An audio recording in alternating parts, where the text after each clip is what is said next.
Gazette du Togo, une vision sur l'actualité togolaise et sur le monde.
Partenaire privilégié, il y a la justice. Quand on parle de loi, c'est la justice. Nous avons souhaité, avec leur accord, que leur participation se fasse sous forme de communication à verser au dossier de nos réflexions. Nous avons aussi choisi le doyen parce que je crois qu'avant la dépénalisation, il est l'un de ceux qui ont le plus visité la maison des Badamiers du fait de notre métier. Cela étant dit, excusez-moi, Excellence, Monsieur le ministre de la Communication, de la Culture, des Sports et de la Formation civique, Monsieur le représentant du ministre de la Justice des Relations avec les institutions de la République, Monsieur le vice-président de la HAC, Madame et Messieurs les membres, collègues de la HAC, Monsieur le secrétaire exécutif de la Fédération des maisons, centres et clubs de la presse en Afrique de l'Ouest, directeur de la maison de presse du Togo, Mesdames et Messieurs les responsables des organisations et associations professionnelles de la presse, chers collègues et amis journalistes, honorables invités, Mesdames et Messieurs, je vous souhaite la bienvenue à cette première rencontre du genre qu'organise la haute autorité de l'audiovisuel et de la communication depuis l'entrée en fonction en juin dernier de la 4e mandature. Cette rencontre, qui survient peu de temps seulement après un passage de l'instance de régulation en eau trouble.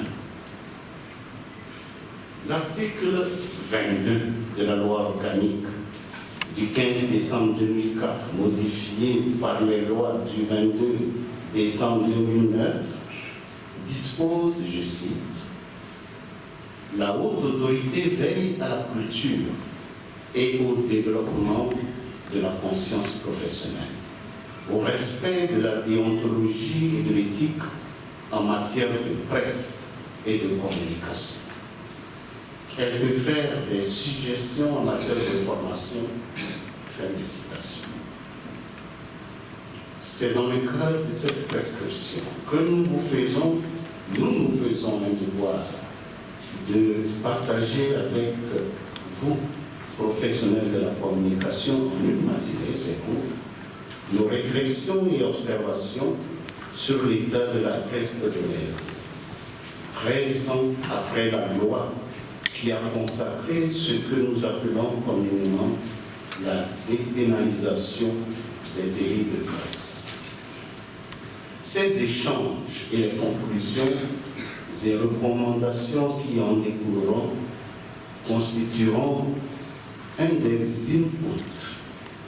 Hier, c'était la journée de la francophonie, mais permettez-le quand même, constitueront donc un des inputs d'une prochaine relecture de l'ensemble des textes organisant le secteur de la presse et de la communication au Togo, conformément aux recommandations des États généraux de la communication de 2014 à Paris. Honorables invités, mesdames et messieurs, l'année 2004 avait marqué un tournant dans l'histoire de la presse togolaise. En effet, suite à d'importantes négociations, la corporation des journalistes réussit à arracher au gouvernement des modifications de la loi du 11 février 1998, modifiée par la loi du 23 février 2000, modifiée elle aussi par la loi du 27 septembre 2002, portant Code de la presse et de la communication en République togolaise.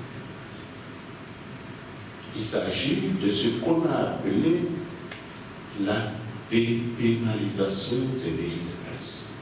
Qu'entendait-on par cette expression? Tout simplement,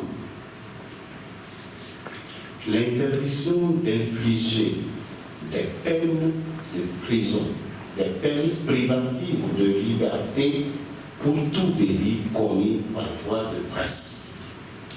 En clair, pour toute infraction commise à travers la presse, quelle que soit sa nature, le journaliste ne peut plus être jeté en prison au Togo. Cette modification a été saluée comme il se doit au Togo, comme une victoire de la presse.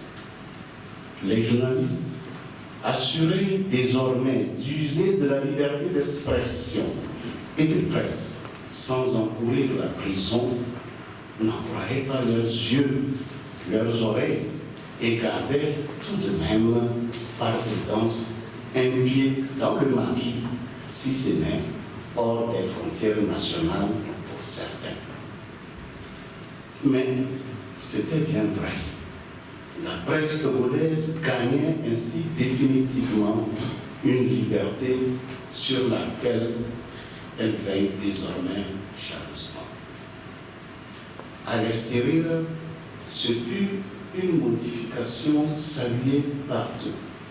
Et ce fut d'ailleurs une première dans l'espace francophone africain que les confrères des autres pays brandiront pour exiger chez eux aussi une dépénalisation de la presse. En fait, c'était, sans coup férir, l'un des 22 engagements pris devant Bruxelles, qui était ainsi respecté, augurant d'une issue positive pour la suite. Du coup, le journaliste togolais était au centre de toutes les attentions. C'était des héros. 13 ans après cette victoire, quel bilan peut-on dresser? Quelles incidences cette dépénalisation a-t-elle eu sur la profession, sur l'exercice de la profession, sur le respect des règles éthiques et déontologiques? La presse togolaise a-t-elle gagné plus de notoriété? A-t-elle gagné en responsabilité, en professionnalisme? Comment a-t-on compris la dépénalisation? Dans le lexique des termes juridiques, je cite, la dépénalisation est une opération qui consiste à enlever à un fait son caractère d'infraction pénale. Fin de citation. Y a-t-il vraiment eu dépénalisation des délits de presse? Ailleurs, on parle tout simplement de déprisonnalisation plutôt que dépénalisation en matière de délit de presse. Mais au Togo, nous, professionnels, préférons parler du verbe à la matière pleine, c'est-à-dire de la dépénalisation.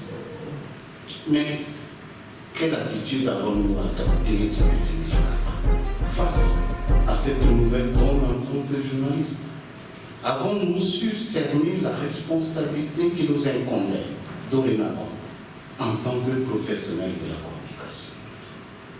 N'avons-nous pas, au niveau de la profession, compris la dépénalisation comme une licence, voire la voie royale ouverte au libertinage, comme un feu vert, un laisser-aller sur l'autoroute des violations de toutes sortes par voie de presse, surtout lorsqu'il s'agit de personnalités publiques de la vie privée des citoyens? Avons-nous compris qu'en dépénalisant les délits de presse, la loi donnait une plus grande responsabilité aux journalistes dans l'exercice de son métier? Et avons-nous assuré correctement cette responsabilité? Qu'avons-nous fait de cette liberté et de ce pouvoir d'informer sans crainte? Le 24 juin dernier, au moment de notre prise de fonction, nous nous posions ensemble avec vous des questions sur notre avenir, le devenir de notre profession.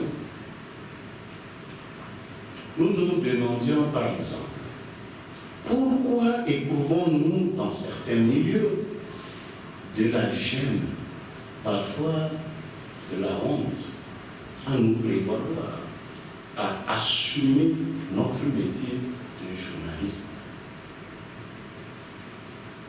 Pourquoi ne pouvons-nous pas vivre décemment de notre métier? Pourquoi pense-t-on que c'est lorsqu'on a tout raté et échoué à tout qu'on devient journaliste?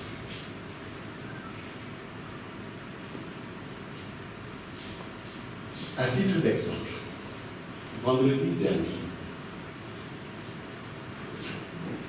au cours d'une veillée funèbre, le prédicateur n'a pas hésité, fustigeant les vices de notre société moderne, à lier justement le mensonge aux journalistes.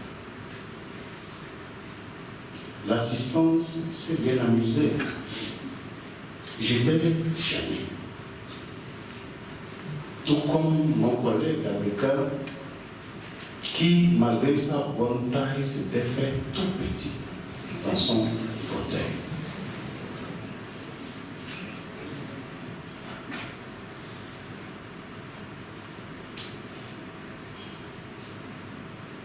C'est grave parce que être journaliste, cela requiert généralement un fond intellectuel que tout le monde n'a pas. Mais alors, pourquoi sommes-nous tombés si bas qu'on puisse s'amuser de nous publiquement? J'ai dit bien le vendredi dernier soir. Pourquoi la plupart de nous tous ici décourageons nos propres enfants et parents d'emprunter la voie qui mène à cette profession de journaliste?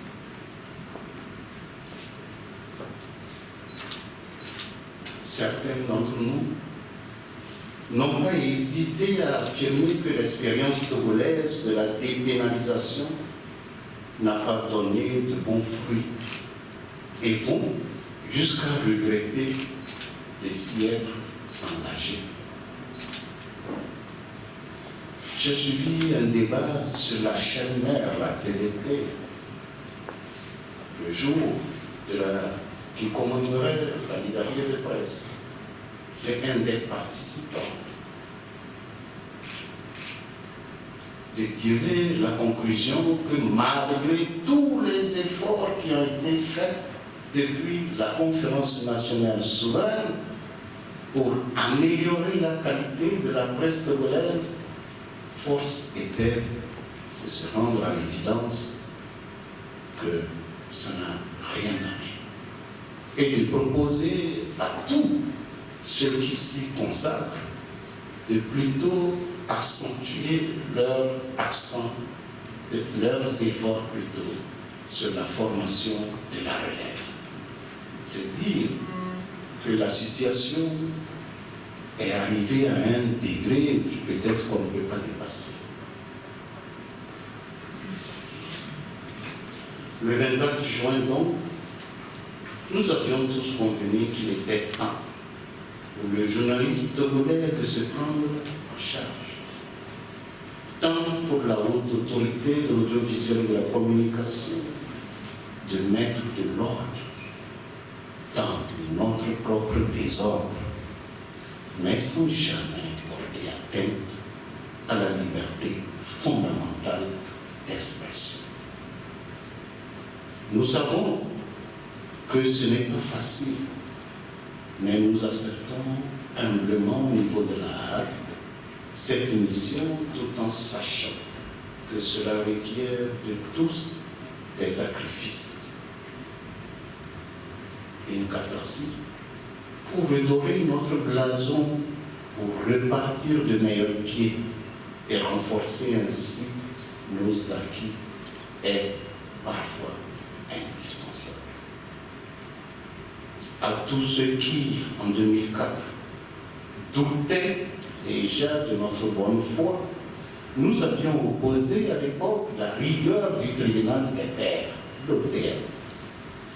Car pour les aînés, la liberté ne rime-t-elle pas avec rigueur, responsabilité, respect de la loi et donc de l'autre pour faire un bon cocktail démocratique? Quelle place avons-nous réservée, le cas échéant, à notre tribunal des pairs? Ce sont là des questions qu'il convient aujourd'hui de faire et que la haute autorité de l'audiovisuel et de la communication souhaite partager avec les professionnels de la presse, que vous êtes ceux-là même qui avaient crié victoire 2004. Et que dire du rôle de la Hague dans ce nouvel univers? L'institution de régulation, nous semble-t-il, a été confortée dans son rôle de dernier recours en cas de violation après l'état du tribunal des pairs.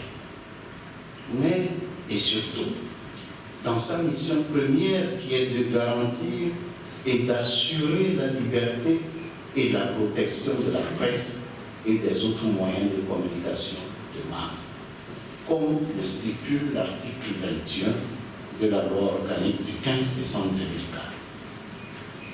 Dans ce rôle, elle ne pourrait que protéger la presse, ce que certainement ne comprendraient pas et ne comprennent pas les présumés victimes de nos délits de presse, de nos excès de passion.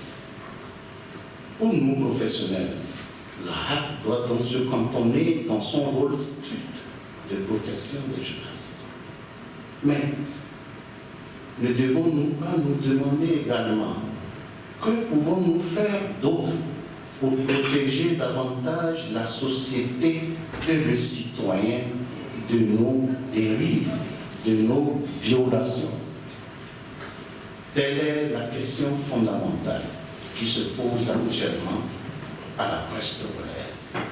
Être ou ne pas être. 13 ans après cet acquis démocratique, il n'y a pourtant pratiquement pas eu de répit dans la formation des journalistes. Séminaire, colloque, tout y est passé. Mais peut-on vraiment dire que la qualité s'est améliorée? C'est l'occasion de saluer ici tous ceux qui, malgré la tendance et les tentations, ont su garder le cap, et toutes les bonnes volontés qui ont persévéré à nous aider dans la formation. Mesdames et messieurs, je voudrais donc me réjouir que l'occasion nous soit offerte aujourd'hui de réfléchir ensemble sur l'exercice quotidien de notre métier, à l'heure où le village planétaire est plus que jamais réalité, où les médias électroniques semblent donner le pied aux médias traditionnels, mais malheureusement sans la rigueur professionnelle appropriée. La dépénalisation de la presse au Togo et la responsabilité du journaliste, tel est donc le thème autour duquel la haute autorité a voulu vous rassembler. Je suis conscient que quelques heures ne suffiront pas. Mais je sais qu'avec conscience et responsabilité, autour des communicateurs principaux que nous avons identifiés, nous pourrons ensemble baliser le terrain pour un nouveau regard sur l'exercice de notre métier. Je voudrais, avec votre permission, monsieur le ministre, mes chers amis, remercier à cet effet sincèrement le procureur d'Abré, Bandiaba, que vous connaissez tous, qui, au-delà du Togo, a supporté le flambeau de la justice togolaise dans des instances régionales africaines, lui et moi notamment. Je salue la présence du doyen Lucien Vincent Dessous, qui a accepté de partager son expérience de la presse togolaise face à la justice dans notre pays, tout comme certains de vous qui, je n'en doute pas, pourront également témoigner de leur parcours dans la presse togolaise, afin de bâtir de nouveaux chemins pour une presse plus responsable, fière de son indépendance. À travers M. Vincent Lucien, je me permets de saluer ici des héros d'hier, tels que M. Bito, ici présent, que je voudrais demander de se lever pour acclamer. M. Bito, s'il vous plaît.